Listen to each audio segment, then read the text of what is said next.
All right. Hello and welcome, everyone. Thank you for coming today. My name is Megan Han, and I am Boost's Senior Contracts and Pricing Consultant. Welcome to today's presentation, The Great Contraction, Cutting Costs.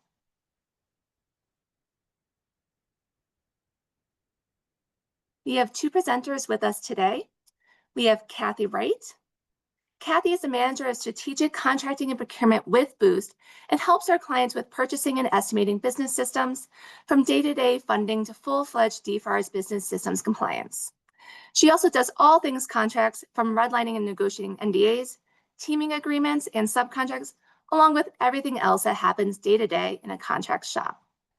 Catherine is a seasoned financial and contracts executive with over a decade of experience in government contracting, accounting, and business operations. She specializes in budgeting, forecasting, proposal pricing, audit management, and regulatory compliance, including FAR, CAS, and DCAA. Catherine has led cross-functional teams and collaborates closely with leadership to drive strategic planning, process improvement, and operational efficiency.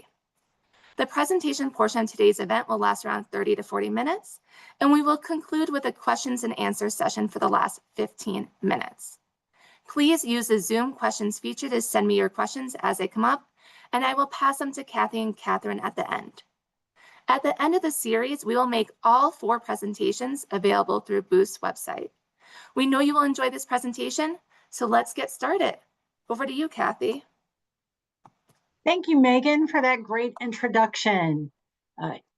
For those of you who attended yesterday's webinar where Megan was hosting, it was all about how to increase revenue. Today, we're going to focus on decreasing expenses because, after all, the bottom line for impacting your bottom line as a business boils down to these 2 things. There are only 2 choices. You can increase revenue or you can decrease expenses. Next slide.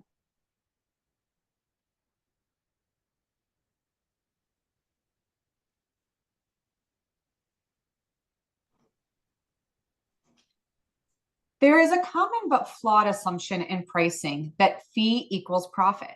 This only holds true in a perfect world where you have 0 unallowable costs, which is neither practical nor believable. The reality is unallowable costs will occur, and if you don't plan for them, your expected profit can vanish fast. We have tips to reduce unallowable costs and thoughts on when you are bidding before your bid process on how to review unallawables. Educating your team on FAR Part 31 and company-specific cost accounting practices is one of the first steps that can help you control your unallowables, because many unallowables come simply from errors. Automating flags in your accounting system can help catch potential unallowables early, but documenting thoroughly turns allowable costs to unallowable during audits. But also training project managers to distinguish between allowable and unallowable activities before incurring your costs can really help reduce these unallowable costs. But before you bid, you should audit your findings and do an internal review. What got flagged before? Have you fixed errors that you found previously? Are you reviewing your indirect cost pools that are known for borderline unallowables?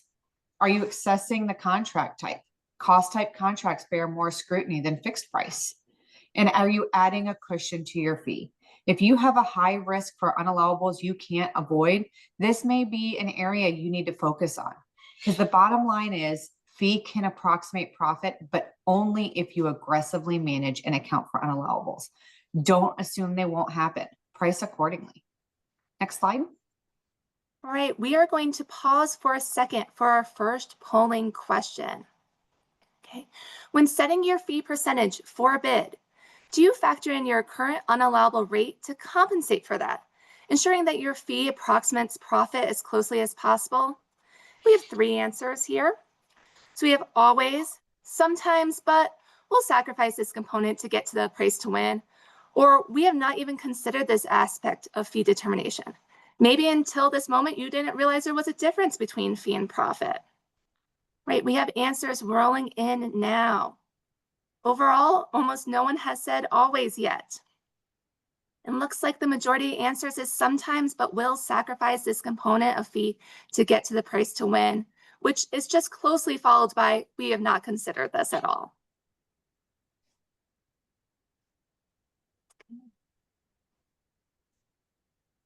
I thought that was a very interesting answer, and Catherine, I'm so glad you brought this up today. I think it's a great point. Moving ahead, so I think on the cover slide it says, and we've all heard this, in real estate, the three most important things are location, location, and location. When you are selecting sellers, and I'm using the term sellers because I want to encompass both subcontractors and material vendors, right? When you are selecting sellers, compete, compete, compete.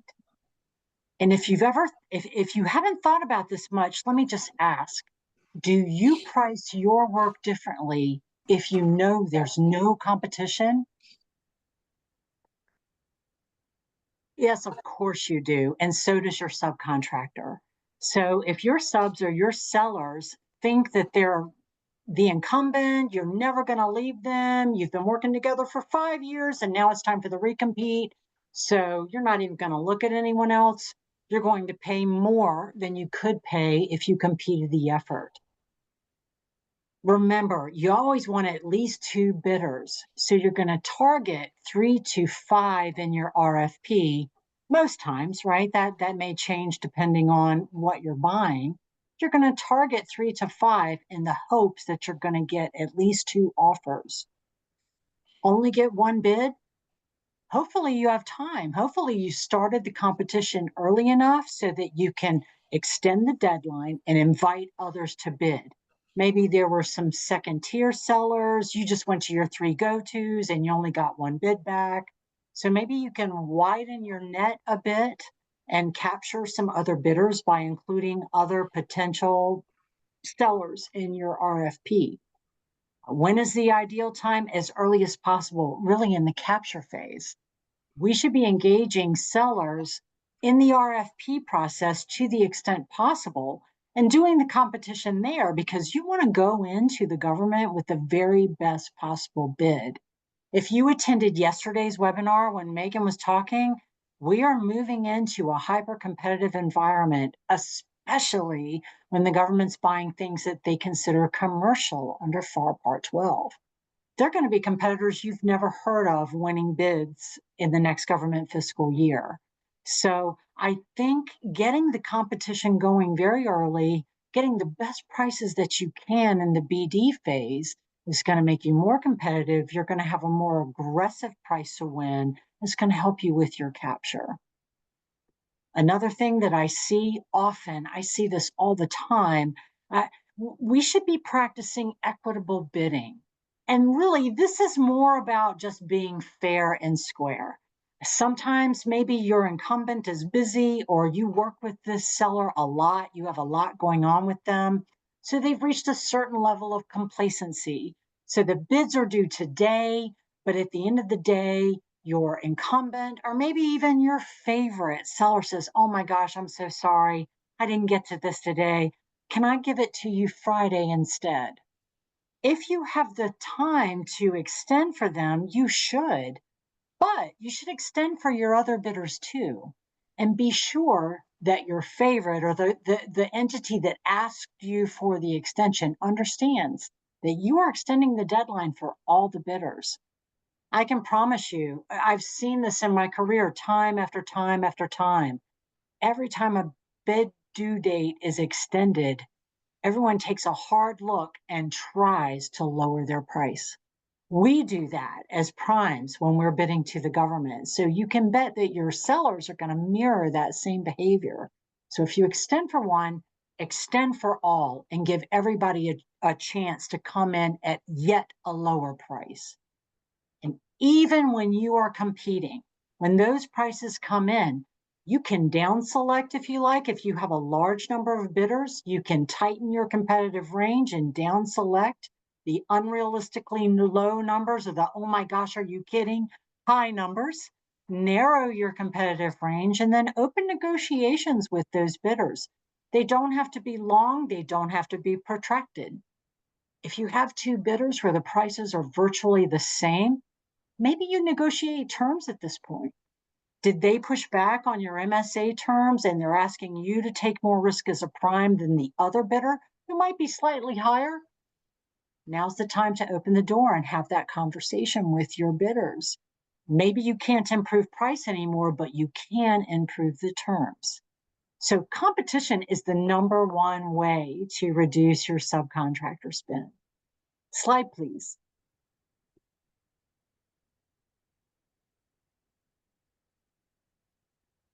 All right, varsity level competition. So maybe you're great at competing. You compete everything you can, and you have a nice, wide, robust team of subcontractors, so you can always get at least two bids. Here's some other things to consider for risk control. Firm fixed price maximizes the risk to the subcontractor. I know I'm reading the slide, but those are great words, so I'm saying them while you're reading them. Anything that you can convert to firm fixed price to your sellers is worth your time in doing so if you can develop or give them a very crisp work scope. It doesn't matter what your prime contract vehicle is in a lot of cases. Sometimes it does, but in a lot of cases, it does not. You may have a cost vehicle or you may have a time and material vehicle, but the work scope for your seller is only a portion of that, and you're able to carve it out and work with your project team to get a nice firm fixed price work scope. As soon as you can award it under fixed price, your risk of execution goes away because, as the government likes to say, the price is the price is the price. I think Megan said that yesterday during her presentation. So passing that down or flowing that down to your seller community is going to take variability out of the question in price. You know what you're going to pay, you can lock in, and you can forecast. Catherine? Thanks, Kathy. Another area is both there's advantages to it for both prime and the sub. Locking rates in early. It has huge strategic advantages from both perspectives. For the prime, securing subcontractor pricing at the onset of the program gives you clarity and stability. It lets you forecast your profitability across the full contract life cycle and shields your pricing from future cost escalations. This foresight is especially valuable during negotiations, for option periods, for contract modifications, or where cost discipline really is key. For the subcontractor, this can have the same benefits. Getting agreements on option year rates upfront can be just as important. It protects you from them increasing costs on you or materials and enables a more accurate business planning. This proactive approach can allow you to scale with the contract confidently without sacrificing margins or exposing yourself to cost recovery issues later on. If you're able to plan out what a contract looks like, doesn't that give your shop chances to forecast and plan well? Lock in those rates early. Kathy? Yes, and lastly, I want to talk a minute about directed sources, and I'm using air quotes there for a reason. And I know what I'm about to say may be a little controversial, but I'm going to say it anyway. A government directed source will be called out by name in your specification, or to a lesser degree, the government will specify that you have to have someone who's on the qualified products list or the QPL. And maybe you go to the QPL and there's only one source there. But nonetheless, the government's direction to use a particular source as a seller will be explicit. Please try to avoid persuasion from the Corps or the contract officer's representative to use someone that they like to see. I see this a lot. I see this a lot across the industry. We see a Corps, perhaps the incumbent did not win a recompete, and there's a new prime contractor. So there's a new team of subcontractors working under that prime. But the Corps really enjoyed working with, let's use Kathy Wright's Laundry for an example. So the Corps may say to the new winner, the new awardee, wow, it's really great to have you. I look forward to working with you. Have you ever worked with Kathy Wright's Laundry? Wow, I mean, they did a great job, and I'm sure they could really help you get to great CPARs on this effort if you hired them. That's kind of the conversation and the wink and the nod that I'm talking about, but it's not explicit in the spec. To exacerbate things, sometimes the government will actually reach out to those subcontractors and say, "Hey, I told the new prime all about you. I think they'll be reaching out to talk to you soon." Well, can anybody guess what does Kathy Wright's Laundry do the minute she hears that from the core on the program she just left? Well, first of all, the price just went up by 25%. And second of all, we're going to have a discussion about those terms of yours. So I just want to encourage. I know it's touchy, and I understand this is a customer, but please don't be afraid to reach out to your contracting officer for clarification. Tell them your core has recommended a specific subcontractor by name and you don't see them directed in the specification. Maybe you overlooked it, maybe they were directed, or maybe this is just a preference that's going to end up costing you more money. So take a beat, think about it, do your research back to the spec, and then maybe engage your contracting officer if you're not sure if this is a directed source. Next slide. Right, we are going to pause for a second for our second poll. Okay, so this one is more of a fill in the blank. My company actively competes its purchases, always with rare exceptions. We will compete some products and services, but we have our go-to sellers for some. We almost never compete our work. Our execution team has their favorites, and that's who we always use. So the results are coming in here. I always think this one's very interesting. Wow. So far, the majority is always with rare exception, which kind of surprises me, but is wonderful to hear. That is wonderful to hear. And hopefully, you guys can pick up some tips from today that'll help you up your competition game and keep leverage, keep downward pressure on those seller prices. Yes, definitely. Debriefs. I want to talk about debriefs. This is kind of a piece of competition, but so many debriefing opportunities. The government does them when you ask, but I think a lot of prime contractors skip this step. And I think that's a mistake. I know, I get it. As soon as you make the award to your group of subcontractors, like the government awards to you, now you're off to the races. You got to get everybody on purchase order. You have to get them lined up and ready to execute.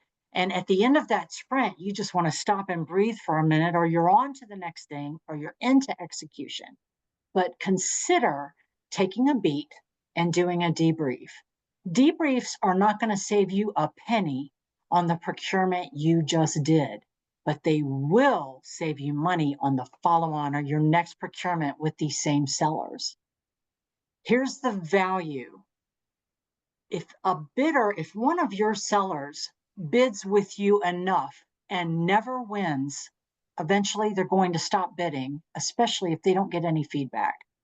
They don't know if they're missing by a minute or a mile. So with no results over and over again, they're going to start to question, are you just including them so you have that third price for your records? Are you taking their prices and using them as a benchmark? Are they being excluded from the competitive range, but they don't even know until they found out that they lost? So you don't want to lose interest from your sellers that want to bid for you and want to work for you. And you do want to keep pressure on your favorites or your incumbents that tend to recur again and again and again in your business. Because with that incumbency or with that favored nation status, right, comes a little bit of pricing complacency. So you're all probably thinking, yes, but I have NDAs and I can't give those prices out. It's neither ethical nor compliant with the NDAs that I signed with my sellers. I agree 100%. You should not give out the prices of your bidders. But what you can do is group them in quartiles. I don't know. I'm a mother, so for those of you with children, when we take our small children to the doctor, we're very interested to hear what percentile they're in for height and weight and various things like that. And when they take standardized testing in school, right, we're interested to know what percentile does we don't get the scores of everyone in the class so we can compare to the peers, but we are interested in our standing with respect to the whole. And that's what I'm recommending that you do for a debrief. You have to exclude those that are too low, that they're not realistic, or the, oh my goodness, that's so high, what were you thinking, right? You have to narrow it to your competitive range. So your debrief is going to be bookended by your awardee on the low side and the highest price that's still in the competitive range, that price that defines the top end of your competitive range. And then just divide that by 4, establish your quartiles, place your other bidders, and don't make them ask. Give them that debrief without them asking you, hey, thank you so much for bidding, right? We appreciate the time and B&P money you spent trying to help us with this procurement. You fell within the 0 to 25% quartile of our competitive range. So that tells me, as a subcontractor who's offering on your work, I could have won this. Next time I'm going to win this. And if your awardee knows that there's a debrief or experiences a debrief when they're not the awardee, they're not going to be so complacent the next time you release an RFP. Next slide.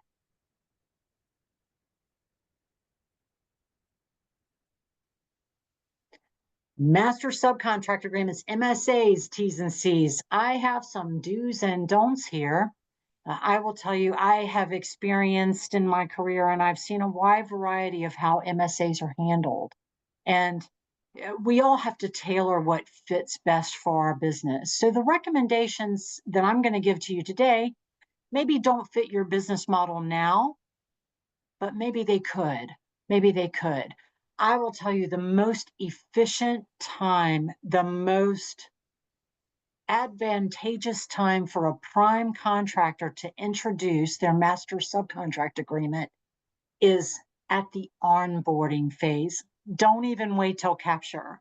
When you get that email to the information at yourwebsite.com, hi, I'm Kathy Wright's Laundry. I would love to do work with you. Or when you meet that potential seller at a conference, they are never going to be more pliable or more willing to accept the bulk of your MSA terms and conditions than before they get their first RFP. The deeper you bring them into your business before you take this step, the less leverage you will have as a prime contractor on negotiating those terms. So you do want to introduce your MSA as early as possible. If for some reason you can't do it when you first encounter that potentially new seller, then after you vet them, or you make sure whatever your vetting process is, or you have a W-9, or you look them up on sam.gov to ensure that they're not an excluded seller, right? As soon as practicable, you want to send that MSA over and say, hey, take a look at this. Let's negotiate this document. It should be a one and done. The best MSAs are one and done. We do it one time. Hey, it may be a long agreement, but most MSAs have between 30 and 50 articles, depending on the complexity of who wrote it and the size of the prime contractor as a business.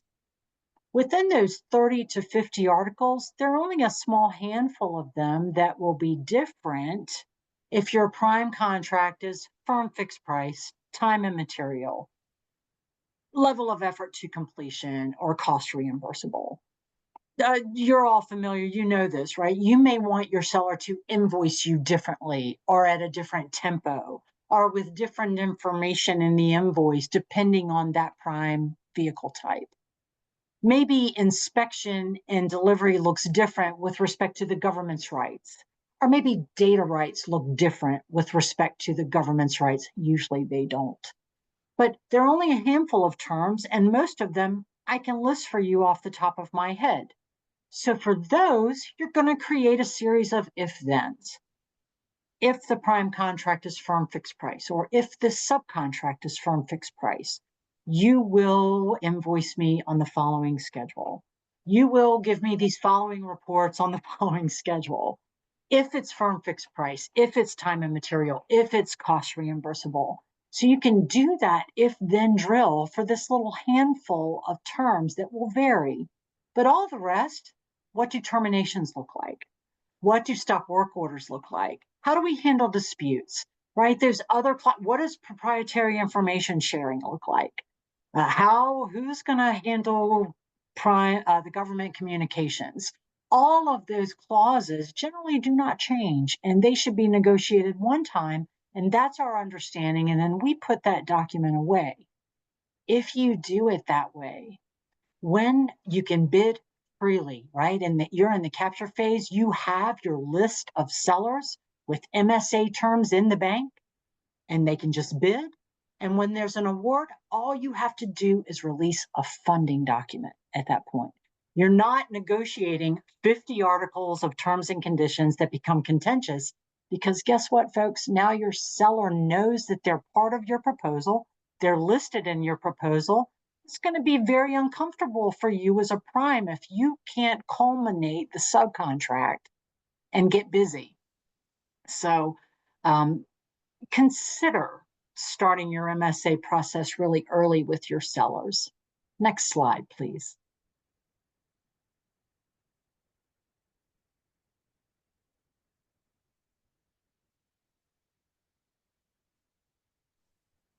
Kathy, I'll join in here and talk about some of these T's and C's and how we can reduce risk to the contractor by controlling timekeeping is one.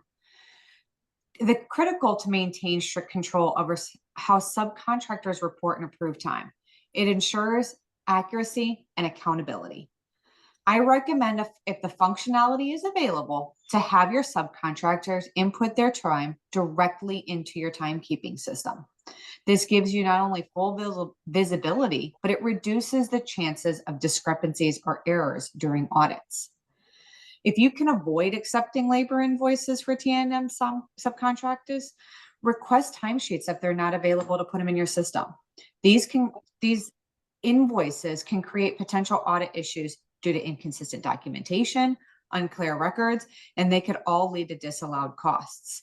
If you have the functionality, it goes one extra step to ensuring that your audits will be passed smoothly and that you can validate the information that is in the system. Another area, strictly enforce limitations of funds. Avoid overruns, they create financial and reputational risks. They're essential to keeping your costs within approved budgets. If there are overruns, it can create a financial, a reputation, and it can even create a headache just internally to manage it. Always issue timely limitation of fund notifications to all parties involved. The further you are ahead of this step, you can ensure that they understand the boundaries of the available funding.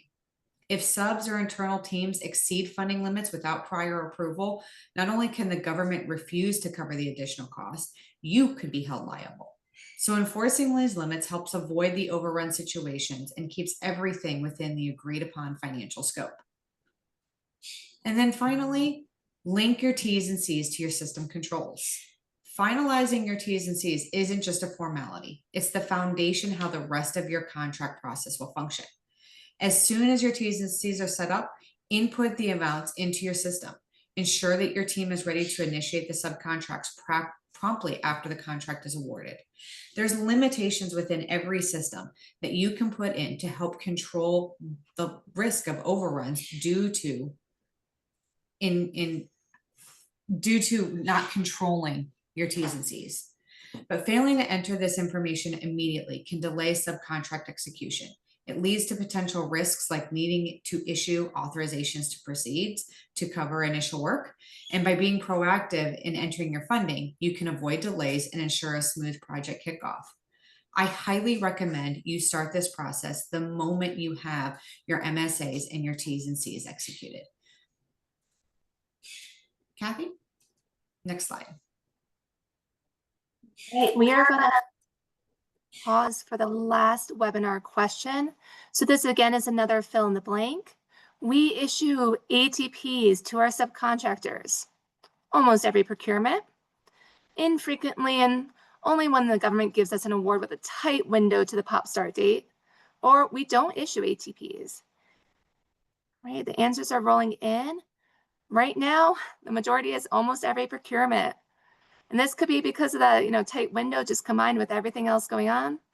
Oh, it looks like it changed a little bit and it's infrequently and almost every are now tied. But the answer has never been we do not issue ATPs. So it sounds like universally ATPs are a way to go, just depending on what's happening. Thank you, Megan. Thank you, Megan. I had a feeling we were going to see those answers. So I'm going to spend a few slides talking about ATPs. I understand sometimes they are a necessary evil, but they are inefficient and they are risky. The best ATP is no ATP. So I would encourage you to take a look at your process and see if you can get to the ground truth of why you use them and avoid them whenever you can. They're double work. So under the very best of circumstances where you can't control it, the government gave you the award, you stayed late after 5 East so that you could sign that contract review and sign that federal contract. And the period of performance starts tomorrow. I know that sounds like insanity, but it happens. The government does that. We see that, I think, most often at the changeover of government fiscal year, but I see it also throughout the government fiscal year. Maybe not as much, but it does happen. So in those cases, you may have to do an ATP. But I would encourage you to see if you can weed out every other instance where you issue ATPs. They're double work, right? The best case, someone has to issue that ATP. There's an exchange that has to happen. There are decisions that have to be made. Are you going to fund it or not? If you are going to fund it, now there's additional work. And still, after you resolve or get through that flurry of let's go, and you get started, you still have to issue the final order, be it a task order or a purchase order or a delivery order. So they're inefficient at best because they're double work. They're risky. Your sub can walk away if they want to. If it's not funded and you can't lock down terms and conditions and you get to loggerheads or a stalemate, they could walk away from you. That's a huge risk. You don't want that embarrassment in front of a government customer. You have to track burn rates. You have to track funding. Some subcontractors will intentionally foot drag negotiating the MSA, not because they intend to walk away, but because they know you don't want them to walk away and you don't want to displace them. So they suddenly have more power over those negotiations than you might want them to have. It's real and it happens all the time. I see this behavior. So I think ATPs are deeper than let me get you a piece of paper to get started. And I think you can cut costs, save money, and reduce risk by really taking a hard look and getting rid of ATPs to the maximum extent that you can. Next slide.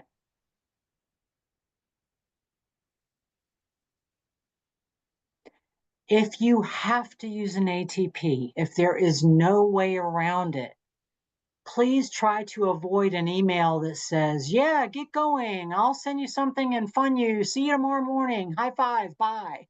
Right? Try to avoid something that is so informal, even if it's a seller that you've worked with a lot and you have a relationship. If relationships always worked, the 3 ladies you're looking at on the screen would be out of business because contracts would never be needed.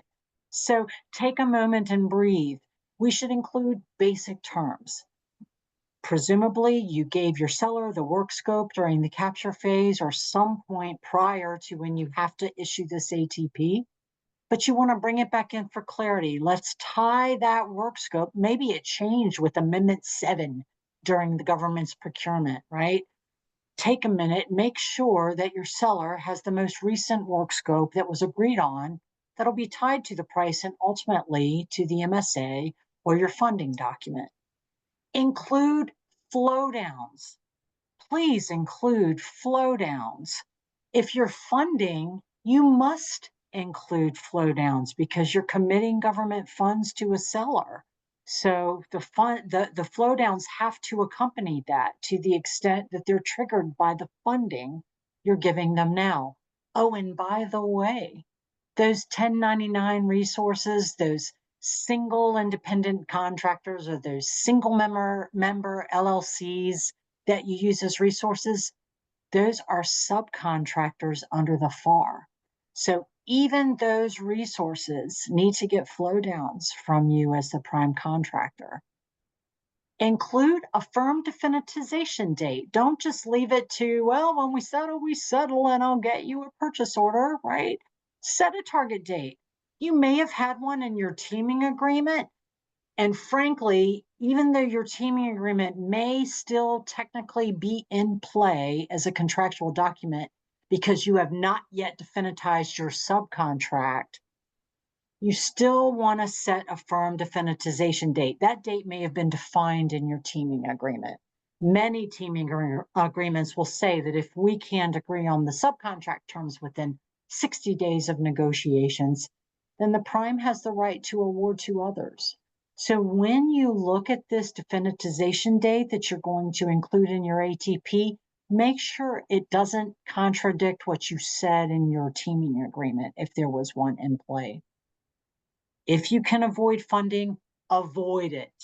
If your sub will not work without it, fund small. If you're going to put a 60-day clock on the definitization, then you will fund for 61 days. There's a day of cushion in there, but don't fund for any extra time because you're signaling to your seller that they can foot drag or they can take a little extra or they can push a little harder on any negotiations that are standing between you and finalizing the subcontract. If the sub says, well, I'll take an ATP and I'll take it with funding, but I don't agree to your right to march in and audit my books at any time. That's not a thing. Okay, maybe you're not going to concede that 100% and there's still some give and take to be done, but put that in your ATP and note that it's a temporary concession that will only persist for as long as the ATP persists. And above all, have a backup plan. 5 years is a long time to be tied to a seller where you caved in on terms for the sake of getting out of ATP and into firm execution. You may not be happy a year in and you're kind of stuck. So if you have a backup plan, or if you have a sub that was your second choice, you may want to be negotiating in the background so you're in a ready position if you have to displace this first choice or this preferred seller. On the side with your customer, you may want to put a bug in the contracting officer's ear. Hey, thank you for the award. We're so grateful. We love working for you. You do realize that you awarded me at 7 p.m. the night before the pop started. So I am in negotiations phase with a couple of my subcontractors, and things are complicated. I may need to change out a subcontractor. That's not the outcome I want, but I'm making you aware.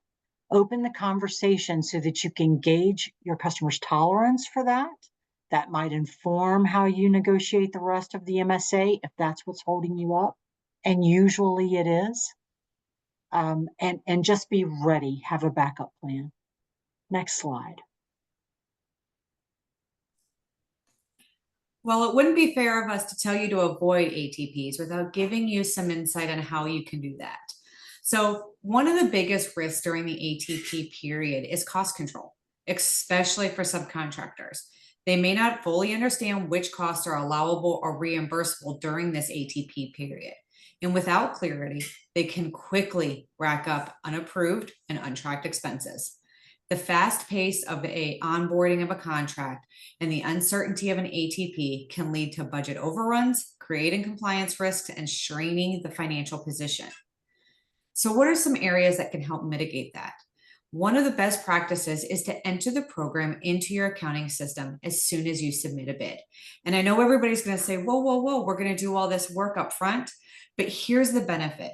If you are preparing for the award of this contract the moment you submit the bid, when you do get that 7 p.m. award, you're not in a firestorm to try to get all your subs on board and to try to ensure that they have everything they need. You can get the framework set up to start to track those potential expenses and forecast the provisional rates based on your internal budget planning. It gives you control. It gives you a way to execute in a strategic environment without having to be in a firestorm. You can always deactivate if the contract doesn't materialize. And if you do win, you're already positioned to manage costs proactively from day one. It'll be a smaller steps to onboarding your subcontractors, to getting them into your system and ensuring that they have everything they need if the contract is already set up prior to an award date. Next slide.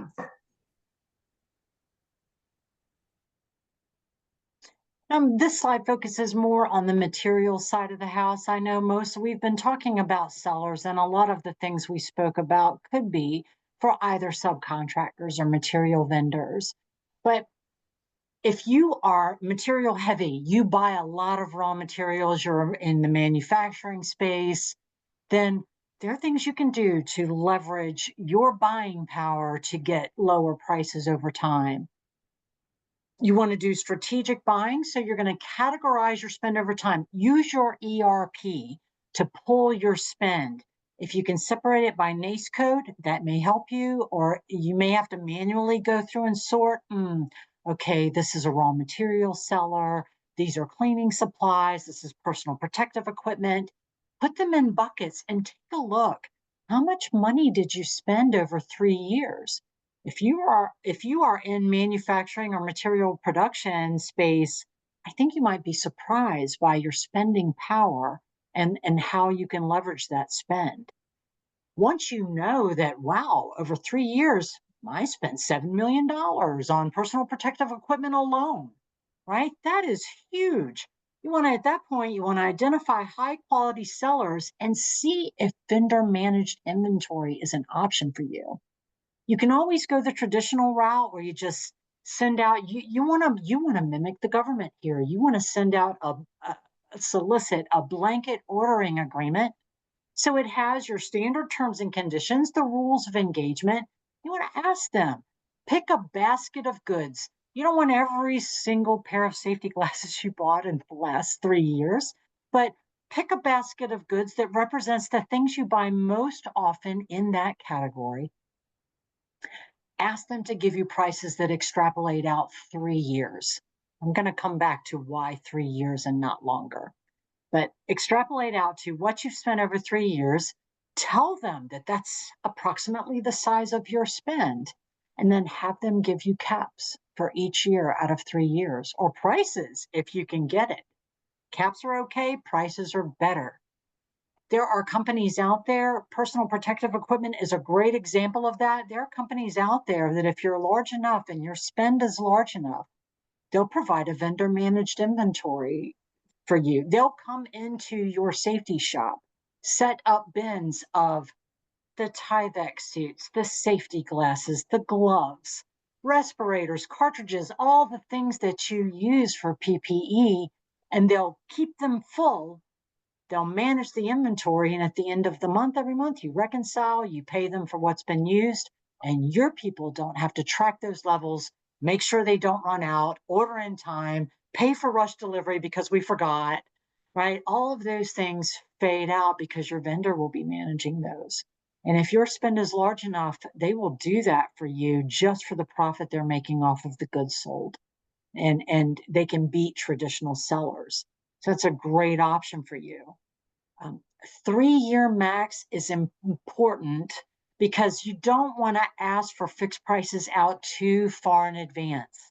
People tend to pad those and put contingency pricing in there, and you could be paying too much at the end of that BOA period. 3 years is also prime if your company is subject to DFARS CPSR, right? If you have a certified purchasing system, you're on a 3-year audit cycle. So if you have a BOA or a BPA like this that extends more than 3 years, you get audited and the government doesn't like it for some reason. They don't think you applied enough competition. They don't think that you had enough bidders, or they believe you're overpaying in some way that materially impacts the government. They're going to come back 3 years and hit you on the very same agreement. So limiting those BOAs to 3 years, if you're in a CPSR environment, will fix it so you only take that hit once in your 3-year audit cycle, and you have an opportunity to fix that later. When that 3-year cycle is 2 years in, start that recompete. Reanalyze your spend. Look at it. Are there new entrants to the market? Are there things you would improve if you had to do it all over again? Well, guess what? You get to do it all over again. So a year prior to the end of that BOA, get the recompete going and be ready so that there's a smooth transition if you end up changing sellers at that recompete time. Slide. All right, so that was great, everyone. We have a few key takeaways. This one's my favorite. In real estate, the most 3 important things are location, location, location. In subcontracting, the 3 most important things are compete, compete, and compete. Post-award debriefs are the second most effective tool in the Prime's toolbox to keeping downward pressure on prices. Supersede on only what we just discussed, competition. In master subcontract agreements, or those MSAs we were talking about, are best negotiated once and early. And lastly, as we just talked about, it was great information, ATPs should be avoided whenever possible. Before we open it up to the Q&A session, as a reminder, we have 2 more presentations in this series next week, Understanding CTAs and JVs, pros and cons you need to know, as well as new GSA schedules and mods. I think both of these are going to be great presentations, especially with the direction of the current environment in government contracting. So now we'll open up to questions and answers. First, thank you, Kathy and Catherine. You did a great job in your presentation. And thank you for the questions, everyone. Kathy, Catherine, here's your first question. And I think this is towards you, Kathy. Isn't negotiating an MSA with a subcontractor during onboarding a waste of time if we don't ever end up using that sub in our proposal or even during execution? That's a good question. And the answer is maybe, but I doubt it. I doubt it. I think most primes, when they actually want to onboard a subcontractor, they plan on giving them RFPs. They plan on including them in proposals. Or perhaps if you already have too many sellers of personal protective equipment, for example, and you don't want a new one, then don't engage at all. Or don't send the MSA. Don't ask for a certificate of insurance. Tell them you have plenty of sellers now, but you'll keep them on a wait list should something open up. But yeah, for any service or any supply where you can use additional bidders, or you can use variety, or you can add in, if you're a large business and you can add in a small business of any kind to help you with your small business subcontracting goals. Or even if you're a small business, but you're a woman-owned and you would love to have a disabled veteran-owned business as a partner so the 2 of you can pursue set-aside work. Take the time, because I think any extra time you spend throwing away an MSA with a seller that didn't work out will get paid back to you when you can successfully negotiate an MSA and then it's done. You're not doing it in the firestorm, to use Catherine's words, on the heels of an award. And you're not losing your leverage because the sub knows they're already known to your customer.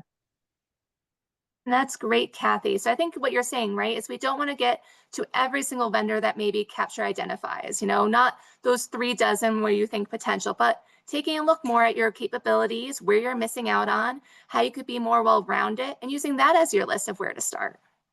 Yes, and for anyone that's a potential, invest the time. I think it's more of an investment of time than, because let's face it, every dollar we spend on B&P is a risk of win, right?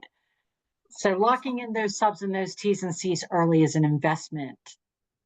That's a great point. All right, we have another question, and this looks for Catherine on here. You mentioned using my ERP to forecast rates by entering my bids in the system. So this is pre-award. If I do that but lose a planned win, put that in quotes, won't that increase my rates for future bids? Yes and no, but there's a way to manage it. So it's a really, really good question when you were talking about manipulating a contract into your ERP system. Yes, you can use your system's budgeting forecast tools to run win-loss scenarios. You can model your rates with and without the contract, but this gives you a clearer picture of your risk exposure as well. Tag your opportunities as tentative or forecast only. Don't put it in as the same way you would if it was an awarded contract, so that you can eliminate the cost and eliminate the revenue with it when you are doing your forecast planning. Don't let that tentative win automatically feed into your provisional billing rates. That's a must. If you're going to use this strategy, you really have to pay attention to what is feeding into your rate bill. But you can build a conservative baseline rate using those soft wins and strategic rates.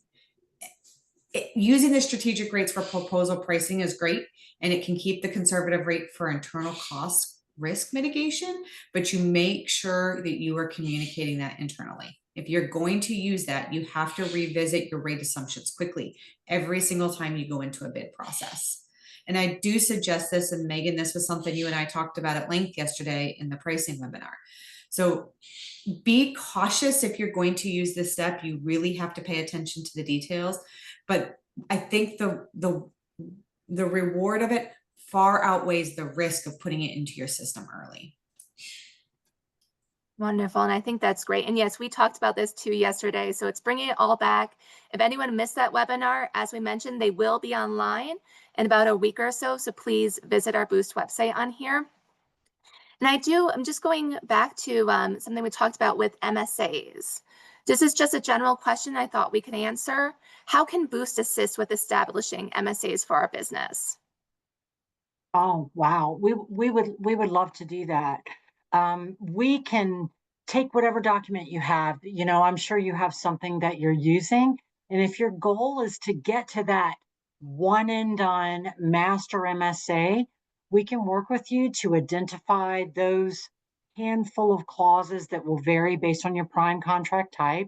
And we can help you build out those if-then statements so that it's clear, it doesn't matter, and you can wash, rinse, repeat that MSA over and over and over again. And then you can just run your business by issuing a task order or a purchase order or funding when the time comes.